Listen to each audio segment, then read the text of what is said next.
Conjugare, Centro Português de Apoio à Pesquisa Científica e à Cultura. Acreditamos que as ciências e as artes mudam o mundo. O conhecimento transforma, e isso nos motiva.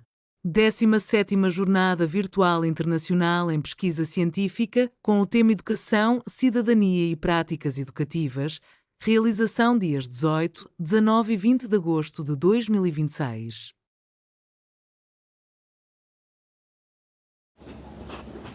Olá, meu nome é Isabelle, eu sou doutoranda em Educação da Unesp do campus de Rio Claro.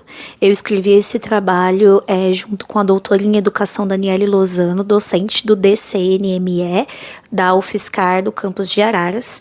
E o nosso trabalho, ele se intitula A Formação Posta pela Lei 14.945 e sua incorporação no sistema educacional brasileiro. Bom, o nosso trabalho, ele tem principal enfoque o ensino médio, né, que é um dos níveis educacionais aqui do Brasil, e ele tem aí sofrido vários ataques durante os anos e os governos por conta de ser um processo pelo qual o educando precisa passar para acessar o ensino superior.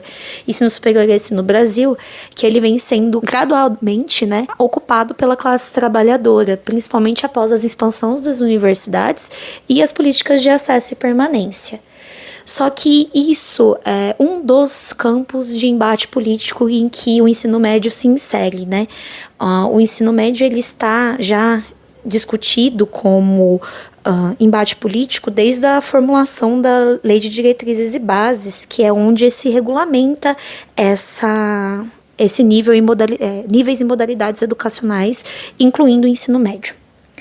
Bom, para isso a gente começa com um breve histórico, né, da Lei de Diretrizes e Bases, voltadas principalmente para a questão do ensino médio, e a gente começa com a lei, a LDB de 61, que traz um ensino médio naquela época chamada de ensino secundário, e ele tinha apenas a função para acesso ao ensino superior. Durante o regime militar, a gente tem a alteração do nome para segundo grau, e ele tem, além do caráter de acesso ao ensino superior, ele também atua agora como formação profissional.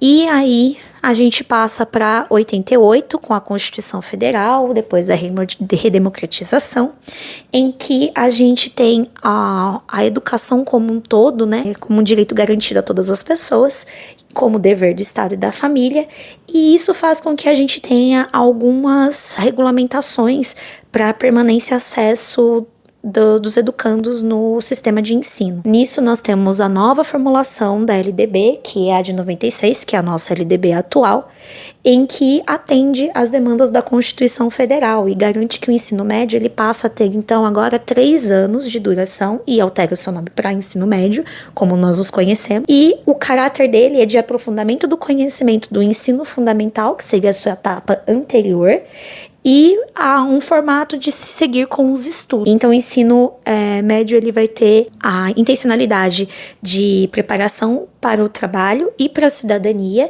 e caso o educando que esteja nesse sistema queira se aperfeiçoar, ele precisa passar pelo ensino médio como etapa anterior. Depois disso, nós temos algumas alterações pontuais, principalmente relacionadas ao ensino médio, e a principal seria a de 2017, após o golpe da presidenta Dilma, que é o novo ensino médio instaurado pelo governo do Michel Temer.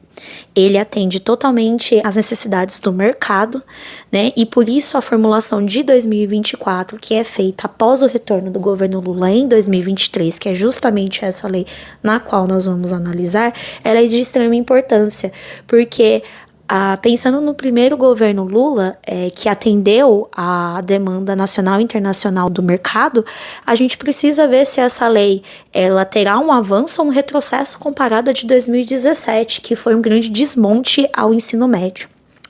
Bom, pensando nisso, a gente vai verificar se essas alterações realizadas na Lei 14.945 vão esbarrar numa educação de qualidade totalitária, e a gente vai fazer essa análise pensando numa formação omnilateral que é a proposta pela pedagogia histórico-crítica, e se o discurso político está coerente a essa visão de qualidade que nós temos como ideal para a educação. Pensando nisso, a nossa metodologia não podia ser outra que não a metodologia crítica, e aí nos debruçamos sobre o materialismo histórico dialético de Marx para fazer essa análise, porque ela é uma via eficaz para análise de qualquer situação em que se insere dentro do sistema capitalista, né? É através dela que nós conseguimos ver as contradições históricas, filosóficas, sociais que existem dentro desse sistema e conseguir fazer uma análise do nosso objeto de conhecimento aí que nós nos debruçamos, que no caso é a lei, de uma forma totalitária, tentando enxergar a coisa em si, como diz Kozik. Então, a partir dessa metodologia, a gente consegue ver as contradições implícitas e explícitas desse objeto, e a partir das categorias de pensamento analítico que Marx propõe, que é a totalidade, a mediação e a contradição, a gente consegue fazer esse movimento de expor de fato as contradições que existem dentro dessa legislação. Para expor isso, a gente utiliza as categorias lógicas, né, que como Marx utilizou o trabalho para ficar claro para todos o que ele queria dizer através desse pensamento que ele realizou, ele determina a categoria lógica trabalho, por exemplo, para explicar justamente todas essas contradições que ele viu dentro do sistema. Compactuando com essa visão, com essa metodologia de análise que nós escolhemos, que não é só uma metodologia, mas sim uma visão de mundo, a gente utiliza da teoria educativa da pedagogia histórico-crítica, que tem uma visão muito clara do que ele quer, do que seria o ideal do ensino médio para educandos que tenham uma educação de qualidade. E essa visão, ela é imposta de uma forma bem clara. O ensino fundamental, ele vai trazer a todos os sujeitos os conhecimentos filosóficos, artísticos e científicos de mais atual na sociedade, e a partir do ensino médio, a gente tem essa vinculação da teoria com a prática, que aí formaria a formação unilateral em que acredita. Então essa vinculação, ela não seria de forma alienada, ela seria com a intencionalidade de compreender o que é o trabalho, quais são esses instrumentos que nós precisamos tomar posse, porque vivemos dentro de um sistema capitalista, mas isso de uma forma consciente, dialética e com praxis. E essa praxis é essencial para que a classe trabalhadora tenha os instrumentos necessários para a sua emancipação dentro do sistema capitalista. Pensando então nesse ideal, nós analisamos toda a lei, visando essa educação de qualidade totalitária em que acreditamos. E nisso nós levantamos alguns pontos. O primeiro é a questão da carga horária, que é trazida logo no começo da redação da lei. Bom, a carga horária, ela é expandida comparada a de 2017, mas ainda tem a divisão de formação geral básica para itinerário formativo, né? E essa divisão, segundo a lei, deveria agora ser igualitária. A formação geral básica, ela é aquela proposta pela Base Nacional Comum Curricular do nosso país, ou seja, são os conhecimentos que nós consideramos filosóficos, artísticos e científicos. E isso nos traz um ponto de vista positivo, porque a gente acredita que, nessa primeira leitura, elas poderiam agora ser retomadas, aquelas que foram excluídas, no caso na de 2017, que são extremamente necessárias para que o educando passe pelo processo do vestibular, por exemplo. O que nos documentos orientadores redigidos pelo MEC não é bem essa divisão que está na lei. No documento normativo, os itinerários formativos ficariam com 600 horas mínimas, enquanto o restante seria destinado a essa formação geral básica. Os itinerários formativos, eles são descritos como um aprofundamento visando o projeto de vida do estudante. Tá? Então ele dá uma ideia de autonomia para que esse estudante escolha o seu caminho de orientação. Mas isso não garante a qualidade nem a aprendizagem desse sujeito, porque essa autonomia ela é totalmente ilusória. A oferta ela só vai ser de acordo com a redação da lei, de acordo com a realidade da rede. Então, as redes que não possuem a possibilidade de ofertar, porque não tem profissionais nessa área, ela não irá ofertar de acordo com o projeto de vida do sujeito.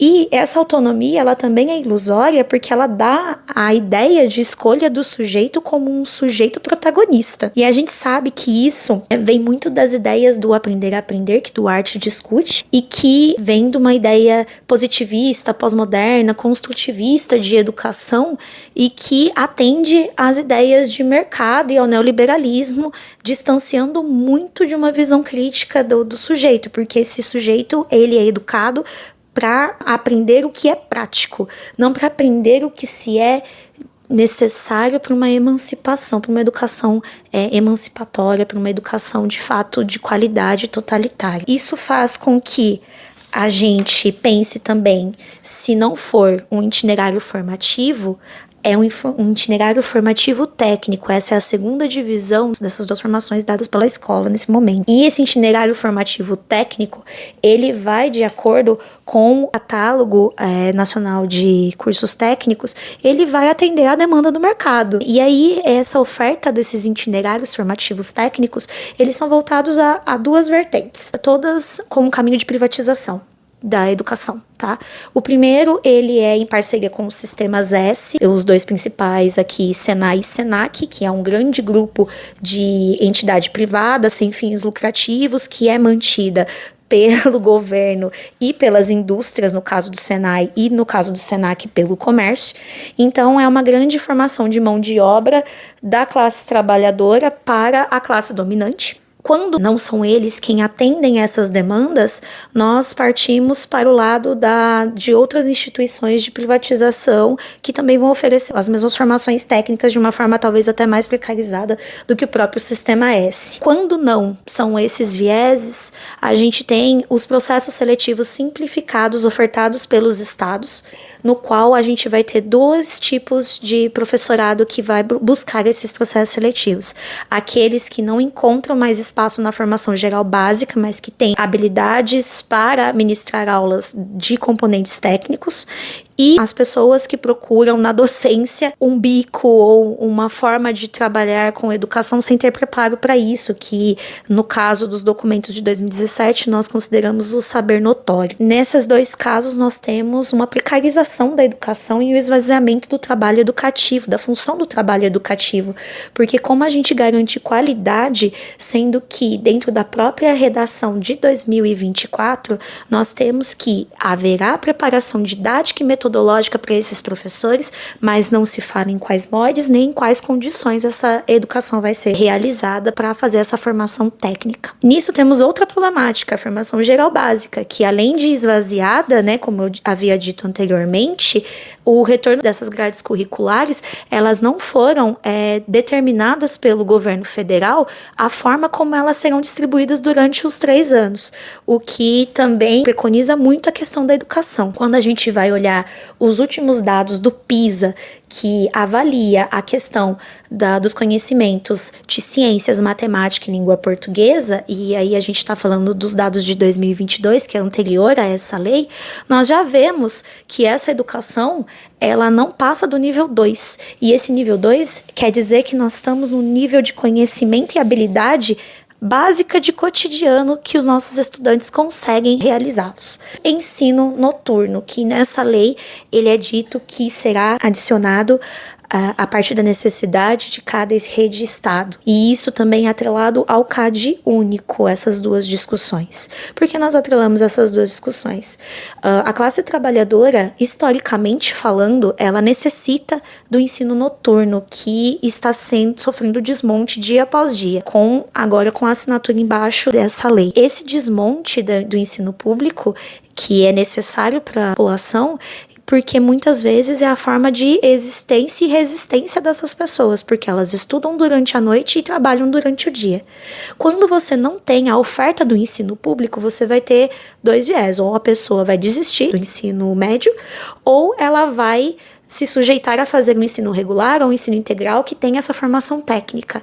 O CadÚnico está diretamente ligado a essas pessoas que têm a baixa renda e vão fazer parte principalmente do ensino técnico. Quando ele precisa do CadÚnico, ele se sujeita a ter que fazer essa formação técnica concomitantemente, porque eles não serão priorizados para o recebimento do CadÚnico, que é uma política que era para ser de inclusão, mas ocorre de uma forma tão perversa que ela faz com que o sujeito se submeta à formação técnica e aos interesses do capital. Com isso, nós finalizamos aqui com as nossas considerações finais e a gente coloca que sim, houve um avanço da lei de 2017 para a lei de 2024, mas esses avanços em nada garantem uma questão de qualidade educacional ou uma questão de uma formação realmente para o povo ao qual um governo de esquerda deveria defender.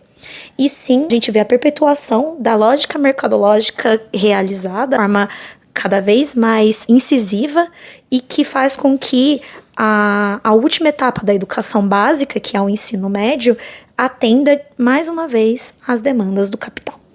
Realização, Conjugare, Centro Português de Apoio à Pesquisa Científica e à Cultura. Apoio, Editora Cravo. Inscreva-se no canal, comente, curta e compartilhe. Obrigado por assistir.